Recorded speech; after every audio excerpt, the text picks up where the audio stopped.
బాబు గారు అన్న మాట్లాడండి. భారతదేశం యొక్క టెరిటోరియల్ ఇంటిగ్రిటీ కోసం పోరాడుతూ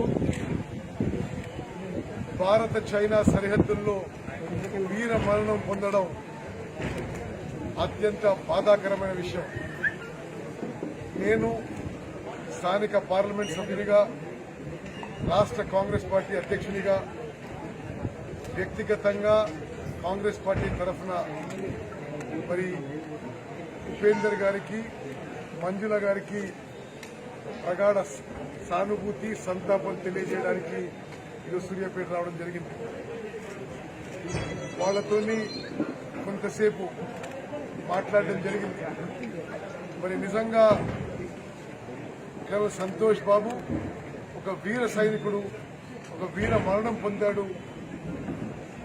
అతని మరణం కొంత బాధ కలిగిస్తున్నా మరి తల్లిదండ్రులు కూడా మరి అతను భారతదేశం సమగ్రత, సమైక్యత కోసం మరణం చెందడం, వారు కూడా ఒక విధమైన గర్వంగా ఉండడం ఇది ఎంతో సంతోషకరమైన విషయం.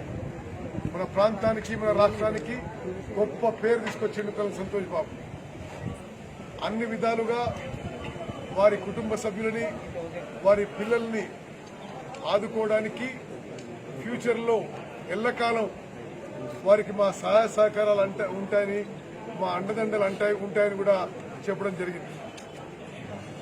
మరి సుదీర్ఘంగా వారి తండ్రి ఉపేందర్ చెప్పారు సైనిక్ స్కూల్ కోరుకొండలో ఏ విధంగా చేర్పించారని.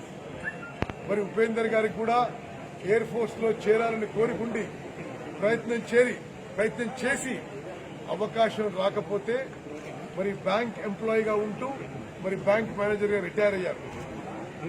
వారు తప్పనిసరిగా నా కొడుకుని మిలిటరీలో పంపించాలనే ఉద్దేశంతో, ఒక గొప్ప లక్ష్యంతో సైనిక్ స్కూల్ కోరుకొండలో 6వ తరగతిలో చేర్పించి, సైనిక్ స్కూల్ కోరుకొండ తర్వాత నేషనల్ డిఫెన్స్ అకాడమీకి ఎంపిక చేయబడ్డాడు.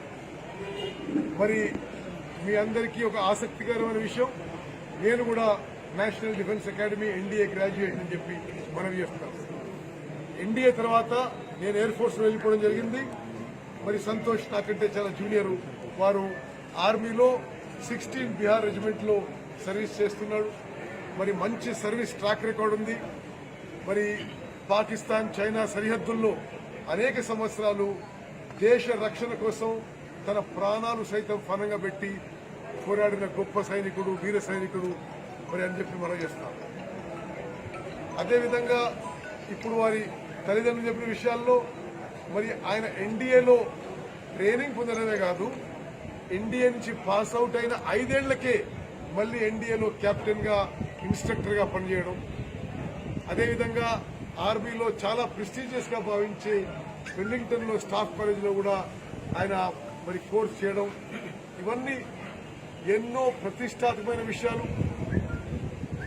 కానీ సంతోష్ బాబు ఒక తక్కువ సమయంలో ఆర్మీలో సాధించారు అని మరి స్పష్టంగా తెలియవస్తుంది.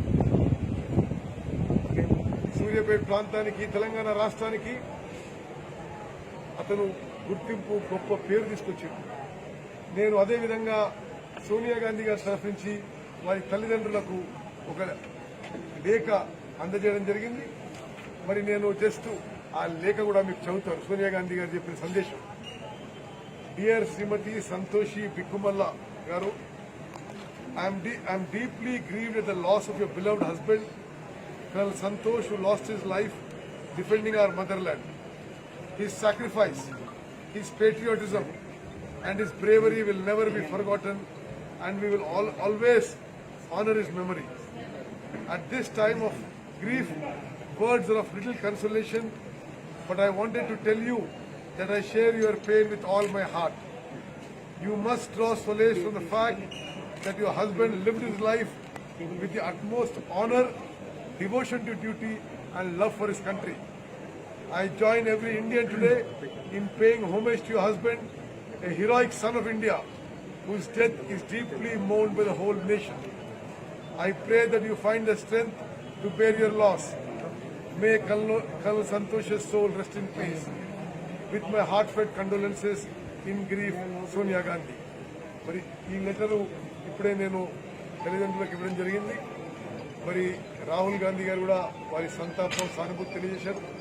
మరి మేము పార్లమెంట్ సభ్యులుగా కాంగ్రెస్ పార్టీ అధ్యక్షుడిగా ఎప్పుడు కూడా ఈ కుటుంబానికి మా సహాయ సహకారాలు ఉంటాయని చెప్పి మనం చేస్తూ ఈ తెలంగాణ రాష్ట్రానికే ఇంత గొప్ప పేరు తెచ్చిన కర్నల్ సంతోష్ బాబు వారి పేరున ఒక మంచి ఏదో విధంగా ఒక ఇన్స్టిట్యూషన్ ఒక గవర్నమెంట్ ప్రాజెక్టు ఉంటే ఆ పేరు ప్రతిష్టలు ఎల్లకాలం ఉండాలని మరి ఆ కీర్తి అంతటా పోవాలని వారి జీవితమే పిల్లలకి ఆదర్శం కావాలని చెప్పి కోరుకుంటూ ఒక సలహా ఇస్తున్న ప్రభుత్వానికి సూర్యాపేటలో ఏర్పాటు చేయబోతున్న గవర్నమెంట్ మెడికల్ కాలేజ్ కానీ మరి అటువంటి ఏదైనా ప్రెస్టీజియస్ ఇన్స్టిట్యూట్ కానీ ప్రాజెక్ట్ కానీ కర్నల్ సంతోష్ బాబు పేరు పెట్టాలని చెప్పి ప్రభుత్వానికి ముఖ్యమంత్రికి సవినయంగా విజ్ఞప్తి చేస్తున్నాను.